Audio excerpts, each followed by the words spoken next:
Do you sometimes feel as though you're inhabiting someone else's existence?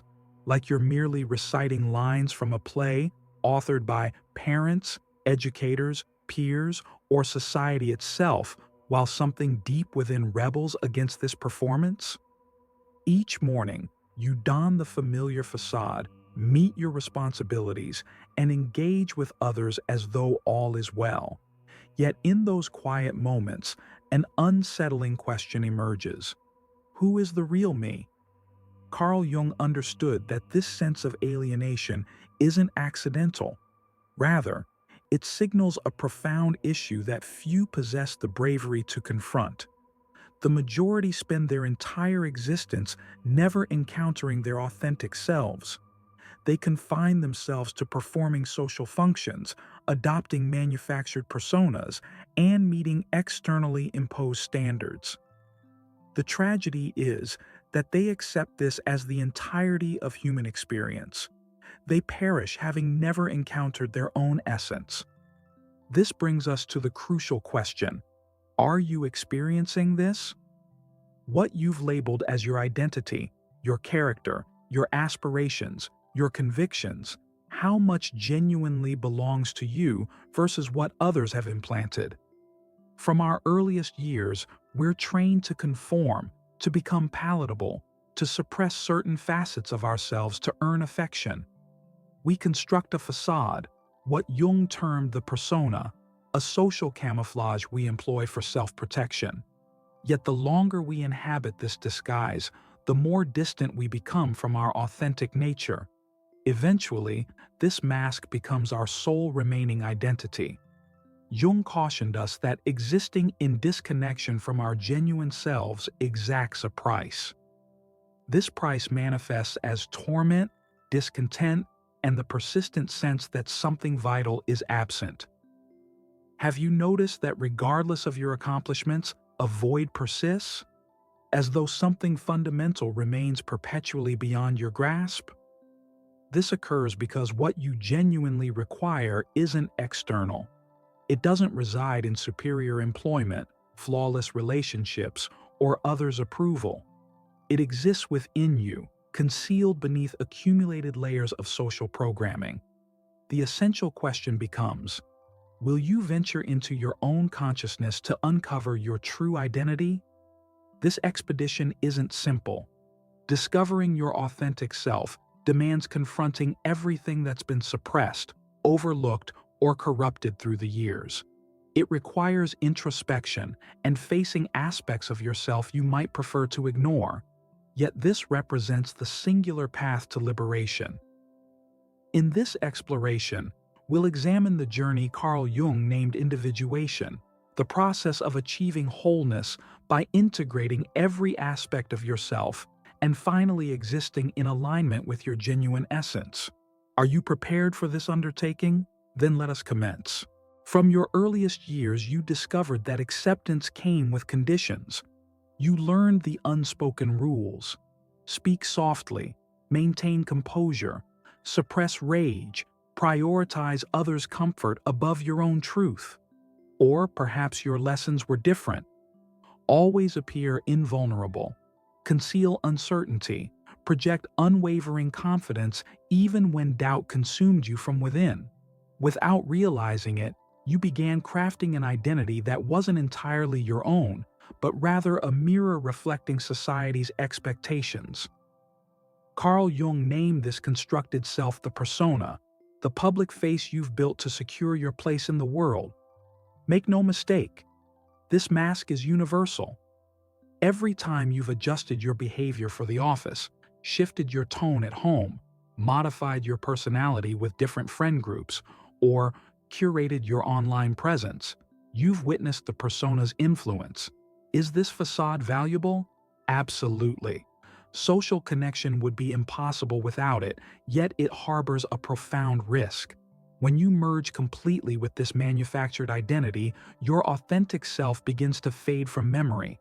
Consider this honestly. How often have you spoken words or performed actions solely to gain approval? How frequently have you buried your genuine thoughts to escape criticism? How many moments have you spent forcing smiles while internally screaming? This occurs because somewhere along the way, the persona evolved from a useful tool into your master. You've transformed from an authentic being into an actor performing a role you never consciously auditioned for. Herein lies the fundamental problem. The persona cannot nourish your soul. It delivers approval, but never satisfaction. It secures praise, but never authentic joy.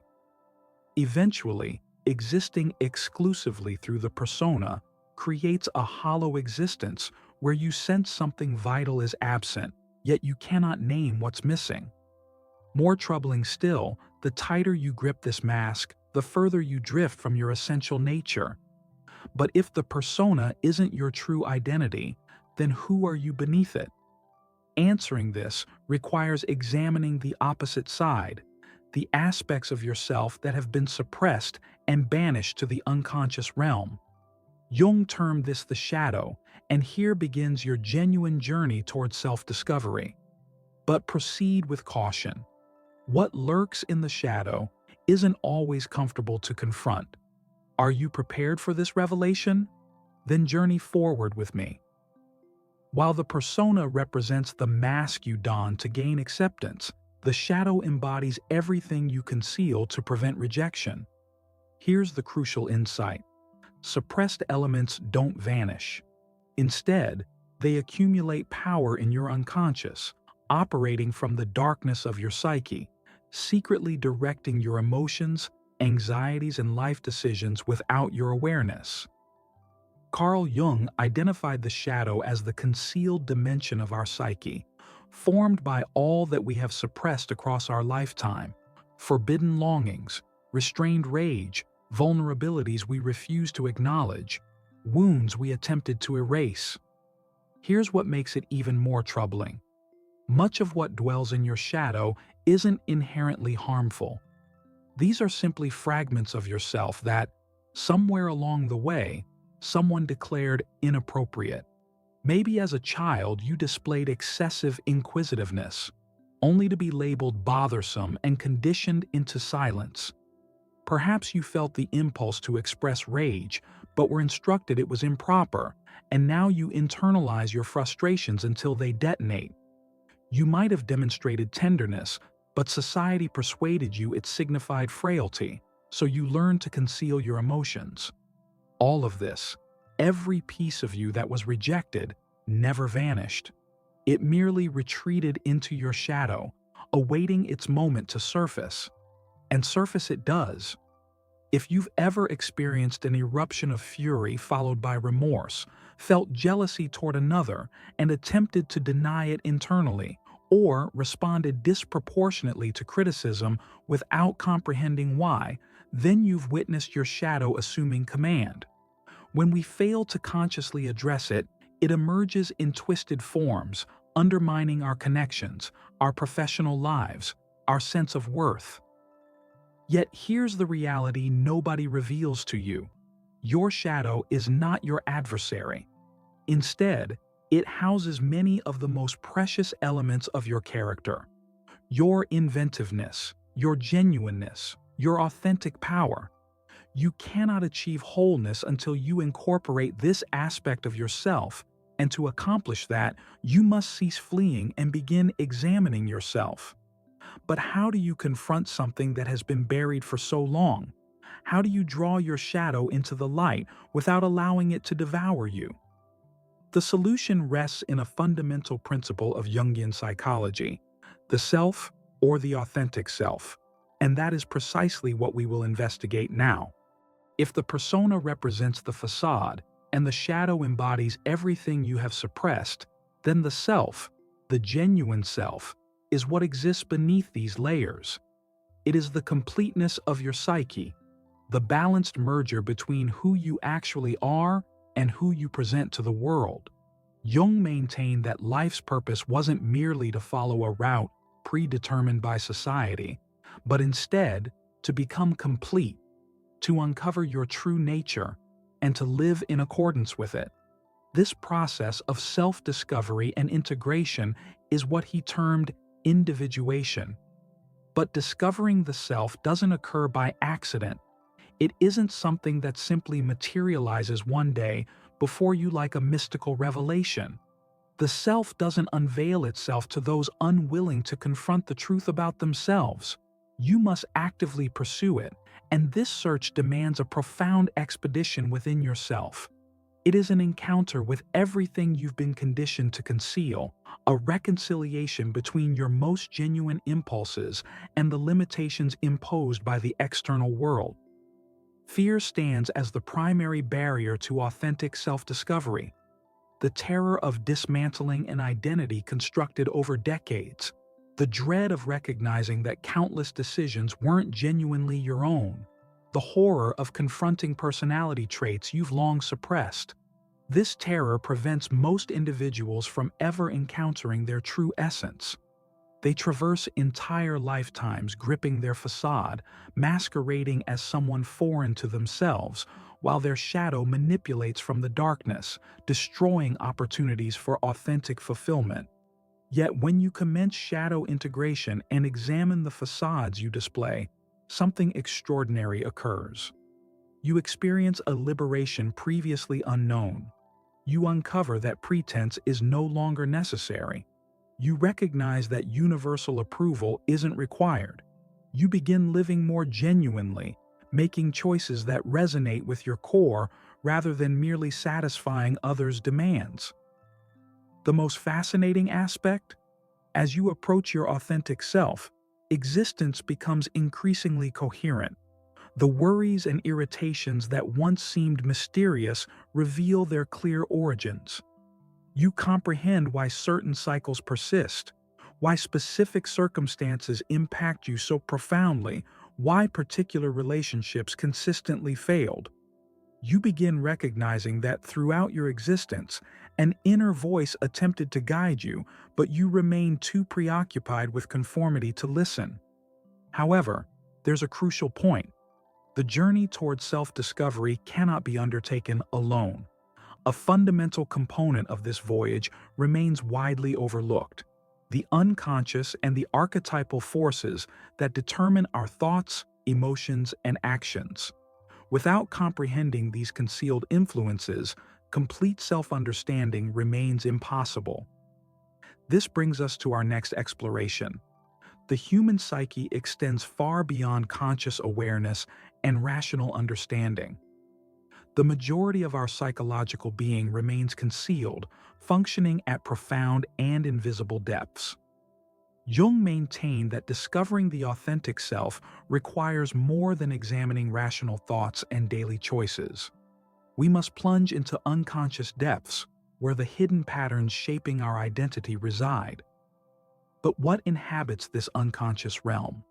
Beyond your shadow, beyond suppressed memories and unacknowledged desires, lies something more fundamental: archetypes. Jung revealed that the human psyche isn't a clean slate. Rather, we arrive with universal mental frameworks, patterns of thought, behavior, and emotion common to all humanity across cultures and eras. He termed this the collective unconscious. From this collective unconscious arise archetypes, primordial images that shape our perception of reality and ourselves. When you feel mysteriously drawn to particular stories, myths, or symbols, archetypes are operating within you.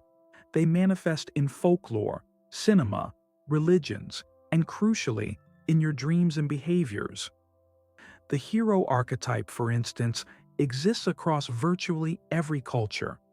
It embodies one who confronts challenges, surmounts barriers, and pursues transformation. Similarly, the sage archetype symbolizes wisdom and self-reflection. The revolutionary, who defies conventions and interrogates established systems, and the nurturer, who exists to shield and support others. What makes this fascinating is that you don't consciously select which archetypes shape your existence. They function within you beyond your conscious recognition. The difficulty emerges when you align exclusively with a single archetype while dismissing the rest. When you perceive yourself only as the champion, you might find yourself constantly pressured to maintain strength, incapable of embracing flaws or fragility. Should you exist entirely as the nurturer, you risk dedicating your existence to prioritizing others' requirements over your own, losing sight of your personal needs. Discovering your authentic self requires harmonizing these archetypes, identifying which ones govern your existence, and incorporating those you've overlooked. Yet, how do these archetypes manifest in your reality? The key lies within your dreams, your instincts, the recurring cycles you cannot comprehend. Should you disregard them, you're dismissing fundamental aspects of your being. This explains why countless individuals feel directionless. They fail to grasp that hidden powers are molding their longings, their choices, and even their existential struggles. Here lies the crucial question. Without conscious awareness of these archetypes, they dominate you. They dictate your actions, your fears, your connections. However, through recognition and integration, you claim authority over your personal story. This distinction separates those who discover their authentic selves from those who remain forever ensnared in unconscious behaviors. But what occurs if you dismiss all of this? What befalls someone who refuses to examine the unconscious, who resists personal growth, and persists in living behind facades and delusions? The solution rests in the psychological anguish that haunts those who escape from themselves. This represents the peril of avoiding self-actualization, which we shall now examine.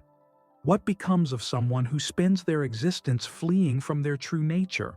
Who disregards their dark side, remains trapped within a false identity, and refuses to recognize the archetypes directing their fate? Carl Jung was explicit. Evading the journey of self-actualization offers no protection. Rather, it sentences us to a divided existence saturated with worry, irritation, and a void that external factors can never satisfy. Many individuals assume that conforming to social expectations and meeting others' demands will ensure a serene existence. Yet this serenity remains only surface deep. Eventually, something starts deteriorating. This might appear as emotional breakdowns without clear cause, dissatisfaction despite apparent success, or the development of stress-related physical symptoms. The psyche and body invariably discover methods to warn us when we drift too far from our authentic essence. Avoiding self-actualization can also emerge through harmful cycles. Have you observed how certain individuals replicate identical errors throughout their existence? How they gravitate toward toxic partnerships, undermine their own accomplishments, or exist in perpetual discontent? This occurs because failing to confront what lies buried within us transforms us into captives of our own unconscious mind. It seeks outlets for expression, even when that expression takes the form of pain. Another frequent indicator of incomplete individuation is the sensation that we are simply surviving rather than genuinely living. This appears as repetitive daily patterns in an existence devoid of meaning. In the awareness that we are drifting aimlessly without clear purpose or direction. This represents the experience of countless individuals who have never examined whether the existence they lead is actually the existence they deliberately selected. They adhere to inherited traditions, accepted doctrines, and societal pressures without pausing to consider, does this truly bring me fulfillment? And the most perilous consequence of all, bitterness. When someone denies their authentic nature, they inevitably experience rage, yet they don't always understand the source of this fury. They might direct it outward, condemning the world, the establishment, their relatives, or civilization for their pain. Alternatively, they might redirect it inward, developing into melancholy, self-destruction, and profound alienation from their own being. However, an escape exists. There exists a method to shatter this pattern and liberate oneself from this unseen cage. The solution rests in finding the bravery to confront reality, to challenge one's own delusions, and to pursue individuation. This journey is far from simple. It demands fortitude, resolve, and the readiness to examine oneself even when the discoveries prove uncomfortable. And here, we reach the essential question. What does it mean practically to be authentic? What is it like to exist without pretense, without suppression, without terror of others' opinions? What occurs when you genuinely discover your authentic self? Let us examine this in our final thoughts. Discovering your authentic self is not an endpoint, but a continuous process. It is not something that occurs instantly, as though one morning you simply awaken and understand precisely who you are. It is an expedition that spans your entire life, a journey of revelations, dismantling and rebuilding, confronting the darkness, and liberating yourself from the facades that have been placed upon us. And it is a journey that few dare to undertake. Most individuals choose the security of conformity. They grasp onto their public faces because they believe that without these masks, they would face rejection. They refuse to examine their darkness because they dread what they might discover there. They disregard the archetypal forces that influence their lives because they resist acknowledging that they lack the control they imagine they possess. Yet this fear exacts a price, a hollow existence devoid of genuineness, substance, and true purpose. Jung revealed to us that genuine liberation comes not from blending in, but from becoming who we truly are. This involves embracing your completeness, both your strengths and your weaknesses, both your brilliance and your shadows. It involves seizing command of your own existence rather than remaining merely a creation of your surroundings, society, and others' demands. It involves abandoning the position of marionette and becoming the creator of your own narrative. Yet this journey demands bravery. Bravery to release the comfortable illusions that have provided security for so long. Bravery to confront your own anxieties and vulnerabilities. Find the strength to embrace that you might not be the person you believed yourself to be, and that's perfectly fine. Because in this moment, you possess the chance to transform into someone far more remarkable, far more genuine, far more vibrant. So I challenge you. Are you prepared for this transformation? Are you open to examining the narratives you've accepted about your identity? To face the aspects of yourself that have been buried? To at last exist in harmony with your authentic nature? And don't pause here. The following video is crucial for advancing this exploration and gaining deeper insight into the concealed forces that influence your consciousness. So continue forward, because this revelation is only the beginning.